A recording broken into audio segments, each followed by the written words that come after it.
যা ইচ্ছা খেতে পারেন, কিন্তু যে এখন যখন রাইস কুকিং হচ্ছে, এটা একটা এক্সাম্পল দিন। যখন একটা রাইস রান্না হচ্ছে তার মাঝখানে আবার আমরা নতুন রাইস ঢেলে দিলাম, তাহলে কি হবে? পুরো জিনিসটা নষ্ট হবে, খেতে পারবো না আমরা। তো রাইস জন্যে যদি আবার রাইস করতে, ওটা আলাদা করে করতে হবে, ওর মধ্যে মিশাতে হবে না মাঝখানে কুকিং চলছে আর আবার রাইস ঢেলে দিলাম, এরকম হয় না।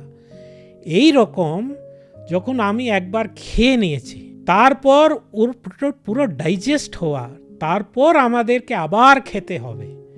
ওইটা ডাইজেস্ট হলো না, ডাইজেস্ট মানে ওটা এখানে কুকিং হয়, এটা হলো না, আবার ঢেলে দিলাম খাওয়া দাওয়া, আবার ওইটাই জন্যে যে আমাদের ভিতর যে অগ্নি থাকে, ডাইজেস্টিভ ফায়ার, ওটা কিন্তু মেরে যায়।